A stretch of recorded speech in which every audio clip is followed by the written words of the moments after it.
Hello students, today's topic is integers class 6। बच्चों, आप लोग कैसे हैं?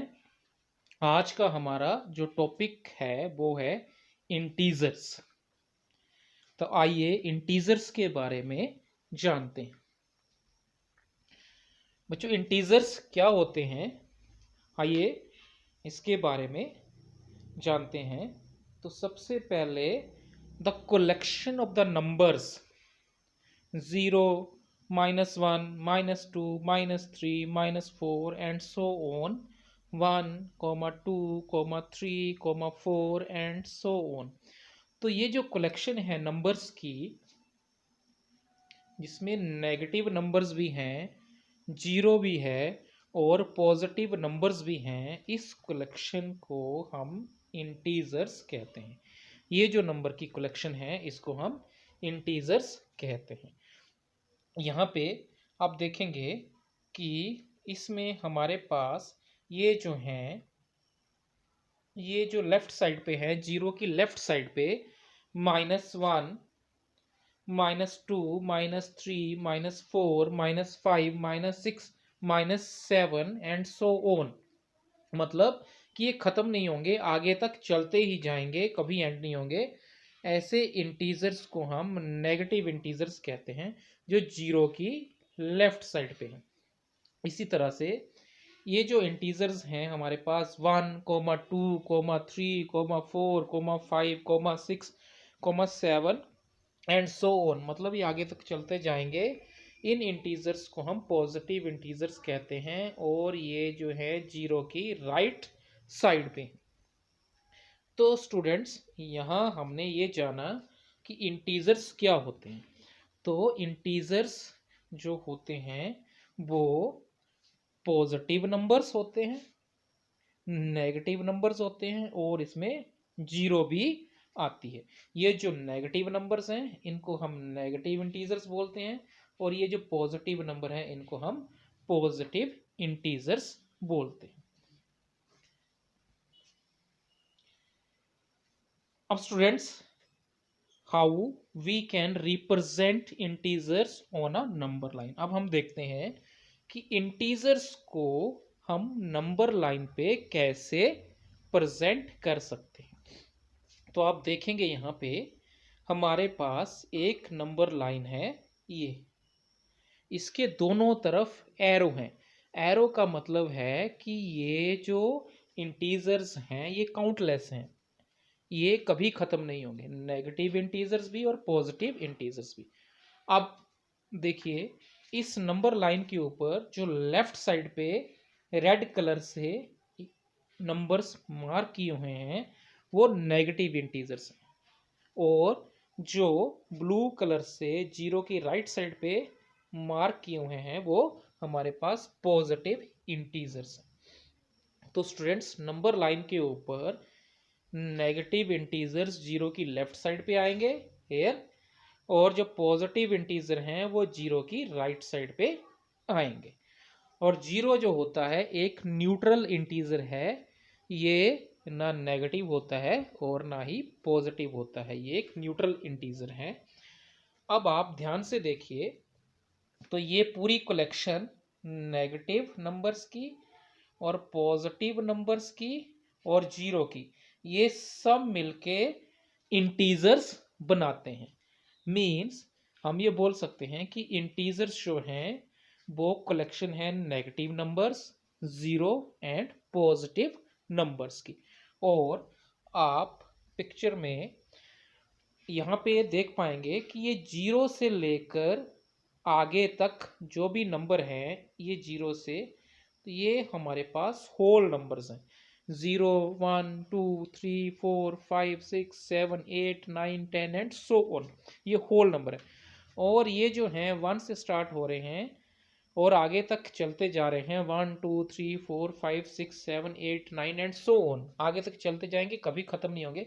ये हमारे पास नेचुरल नंबर्स हैं। So students, we can say integers include whole numbers, natural numbers and 0. Also, integers include negative numbers and positive numbers. तो ये सभी को मिला के हमारे पास integers बनते हैं. तो once again we can say integers are the collection of whole numbers and their negatives. हम बोल सकते हैं कि इंटीजर जो होते हैं वो हमारे पास कलेक्शन है होल नंबर्स की, जो कि यहाँ से आगे हैं, और उनके नेगेटिव नंबर्स की, जो कि हमारे पास यहाँ पे लेफ्ट साइड पे है.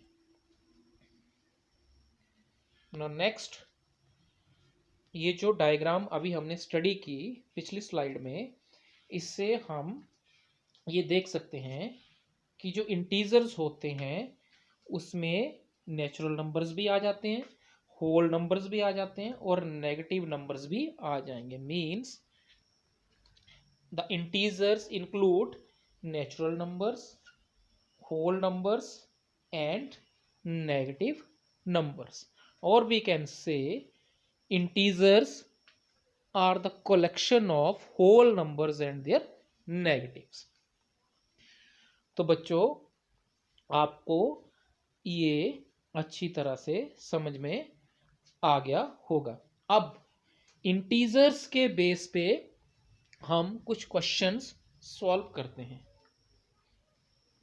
तो हमारे पास ये जो पहला क्वेश्चन है वो है right opposite of the following. ये जो है इसमें हमें ये जो क्वेश्चन दे रखा है इनका ऑपोजिट लिखना है. तो इसका first part increase in weight. तो इंक्रीज का जो ऑपोजिट होता है वो होता है डिक्रीज. तो इसका आंसर आ जाएगा decrease in weight. Second part है 30 किलोमीटर नॉर्थ. तो नॉर्थ का जो ऑपोजिट होता है वो होता है हमारे पास south. So we can write 30 kilometre south. इसी तरह से 326 BC, और इसका जो ऑपोजिट आ जाएगा वो आ जाएगा 326 AD. BC का ऑपोजिट AD. और डी पार्ट में लॉस ऑफ ₹700. तो लॉस का जो ऑपोजिट होता है वो होता है हमारे पास profit. So we can write profit of ₹700. Now next part is E part, 100 meter above sea level. So the opposite is 100 meter below sea level. So student, we have solved this question. In this question it was given that we have to write the opposite of the following. So first of all, increase in weight, opposite is decrease in weight.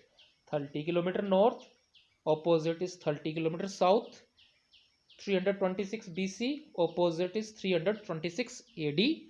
Loss of ₹700, profit of ₹700. 100 meter above sea level, opposite 100 meter below sea level. तो बच्चों, अब integers के base पे ही एक और question हम देखते हैं. ये जो क्वेश्चन है इसमें हमें दे रखा है represent the following numbers as integers with appropriate signs. हमें ये जो नंबर्स दे रखे हैं, ये जो सिचुएशंस दे रखी हैं, इनको हमने इंटीजर्स की फॉर्म में एक्सप्रेस करना है विद एप्रोप्रिएट साइंस. तो पहला है हमारे पास, first is an aeroplane is flying at a height 2000 metre above the ground. तो इसको इंटीजर्स की फॉर्म में लिखना है. इस सिचुएशन में हमें दे रखा है एक एरोप्लेन है जो कि ग्राउंड से 2000 मीटर की हाइट पे चल रहा है, फ्लाइंग, उड़ रहा है. ठीक है. तो क्योंकि ग्राउंड के ऊपर है और स्टूडेंट जितने भी डिस्टेंसेस हम ग्राउंड के ऊपर लेंगे उसको हम हमेशा पॉजिटिव इंटीजर से रिप्रेजेंट करते हैं। तो आपने ये याद रखना है कि जो भी डिस्टेंस हम अबव द ग्राउंड लेंगे उसको हम पॉजिटिव इंटीजर से रिप्रेजेंट करेंगे, और इसी तरह से जो भी डिस्टेंस हम बिलो द ग्राउंड लेंगे या बिलो द सी लेवल लेंगे उसको हम नेगेटिव इंटीजर से रिप्रेजेंट करेंगे, क्योंकि यहाँ पे एरोप्लेन जो है above the ground level fly कर रहा है, उड़ रहा है, तो यहाँ पे जो हम इसकी हाइट रिप्रेजेंट करेंगे पॉजिटिव इंटीजर से, तो हमारे पास आ जाएगा +2000 मीटर। अब सेकंड पार्ट में हमारे पास a submarine is moving at a depth 800 metre below the sea level. Now we have a submarine which is moving at a depth means under sea level। तो ये जो सबमरीन है समुद्र के नीचे चल रही है, सी लेवल से नीचे। अब क्योंकि सी लेवल से नीचे चल रही है तो इसको हम नेगेटिव इंटीजर से रिप्रेजेंट करेंगे। So it is 800 metre below sea level, so we can represent it by -800 metre. तो इसको हम रिप्रेजेंट करेंगे -800 metres. No next is a deposit of ₹200। Deposit mean हम बैंक गए और हमने वहां पे 2000 रुपीज डिपॉजिट करवा दिए। तो जब हम बैंक में कुछ अमाउंट डिपॉजिट करवाते हैं तो वो हमारे अकाउंट में ऐड हो जाता है, मीन्स इसको हम हमेशा पॉजिटिव इंटीजर से रिप्रेजेंट करेंगे। तो यहाँ पे हमारे पास आएगा +200। Next is D part, withdrawal of ₹700। तो नेक्स्ट जो है बैंक से पैसे निकलवाए हैं 700 रुपीज़, और जब हम बैंक से कुछ अमाउंट विड्रॉ करते हैं तो वो हमारे अकाउंट से माइनस हो जाता है, कम हो जाता है। तो यहाँ पे जो 700 विड्रॉ किए हैं उनको हम नेगेटिव इंटीजर से रिप्रेजेंट करेंगे। तो स्टूडेंट इस क्वेश्चन में बहुत ही इम्पोर्टेंट इंफॉर्मेशन हमें मिली है। वो इंफॉर्मेशन ये है कि हम अपनी लाइफ में पॉजिटिव इंटीजर भी यूज़ करते हैं, नेगेटिव इंटीजर भी यूज़ करते हैं।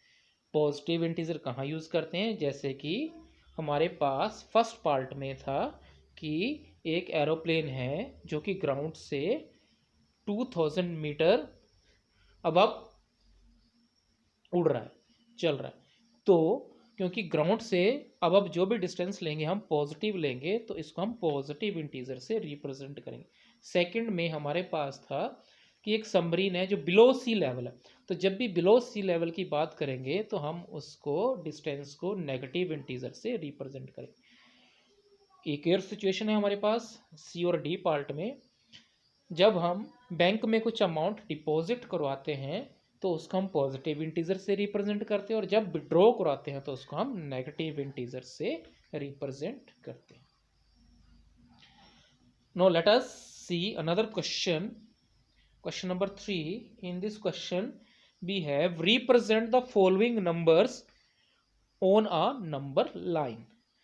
Now we have to draw a number line and represent these numbers on the number line. First of all, we have to represent +5. So let us draw a number line. Here we have drawn a number line this. Now on the right side of 0 we have positive integers, and on the left side of 0 we have negative integers. Here we have to represent +5, so we will move towards right of 0, and this is +5, and we have given +5 a name point A. So here point A represent +5. Similarly, अब हम -10 को भी number line के ऊपर represent करेंगे। तो इसके लिए हम एक नंबर लाइन ड्रॉ कर लेंगे जैसे कि यहाँ पे ड्रॉ की हुई है। अब फिर से, क्योंकि ये नेगेटिव इंटीजर है और हमें पता है कि नेगेटिव इंटीजर जो होते हैं नंबर लाइन के ऊपर ज़ीरो की लेफ्ट साइड पे होते हैं, तो यहाँ पे हम लेफ्ट साइड पे मूव करेंगे और देखेंगे कि -10 कहाँ पे है। तो ये हमारा -10 है जिसको हमने पॉइंट बी से रिप्रेजेंट किया। तो स्टूडेंट्स, इस तरह से हम जो इंटीजर्स हैं उनको नंबर लाइन ड्रॉ करके रिप्रेजेंट कर सकते हैं। Now next, question number 4. In each of the following pairs, which number is to the right of the other on the number line? तो बेटा ये जो पेयर्स दे रखे हैं इसमें हमने ये बताना है कि इनमें से कौन सा नंबर जो है राइट साइड पे आएगा नंबर लाइन के ऊपर। तो स्टूडेंट, ये क्वेश्चन सॉल्व करने से पहले हम एक कॉन्सेप्ट क्लियर कर लेते हैं कि हमारे पास पहले जीरो के जो राइट साइड पे होते हैं पॉजिटिव इंटीजर्स होते हैं और जीरो की लेफ्ट साइड पे नेगेटिव इंटीजर्स होते हैं। ठीक है, अब जो पॉजिटिव इंटीजर्स होते हैं उनकी वैल्यू नेगेटिव इंटीजर से हमेशा ज़्यादा होती है। तो इसका मतलब है कि जो भी इंटीजर नंबर लाइन के ऊपर राइट साइड के ऊपर होगा उसकी वैल्यू लेफ्ट साइड पे जो इंटीजर होगा उससे ज़्यादा होगी, बड़ी होगी। तो यहाँ पे हमें बताना है कि इन पेयर्स में राइट साइड पे कौन सा इंटीजर आएगा। तो हम ये चेक करेंगे कि ये जो पेयर दे रखा है इसमें दो इंटीजर्स दे रखे हैं, इसमें से कौन सा इंटीजर बड़ा है। तो सबसे पहले ए में 2,9। तो स्टूडेंट, हमें पता है कि 9 जो है 2 से बड़ा इंटीजर है और बड़ा इंटीजर हमेशा छोटे इंटीजर से राइट साइड पे होता है। तो इसका मतलब है कि नंबर लाइन पे 9 जो होगा वो राइट साइड पे होगा। 9 is to the right of number 2 on the number line. Similarly हमारे पास बी पार्ट है -3, -8। तो स्टूडेंट, -3 जो होता है जीरो के ज़्यादा नज़दीक होता है और -8 जीरो से दूर होता है। तो इसलिए जो नेगेटिव इंटीजर जीरो के नज़दीक होगा वो बड़ा होगा और राइट साइड पे होगा। तो इसका मतलब है कि -3 जो होगा हमारे पास ये बड़ा इंटीजर है -8 से। So -3 is to the right of -8 on the number line. Similarly, we have C part 0, -1. Here 0 is greater than -1, so 0 is to the right of -1 on the number line. Similarly, D part, in D part the positive integer is always greater than the negative integer, so 10 will be on the right side of -11 on the number line. So 10 is to the right of the -11 on the number line. Similarly, E part 6 is to the right of -6 and F part 1 is to the right of -100. So students, let us summarize what we have learned. We have learned here about integers. So integers are the collection of whole numbers, natural numbers and negative integers, or we can say integers are the collection of whole numbers and their negatives. We can represent integers on the number line. On a number line, negative integers are always on the left side of 0 and positive integers are always on the right side of 0. And 0 is neither positive integer nor negative integer. So that's all for today. Thanks.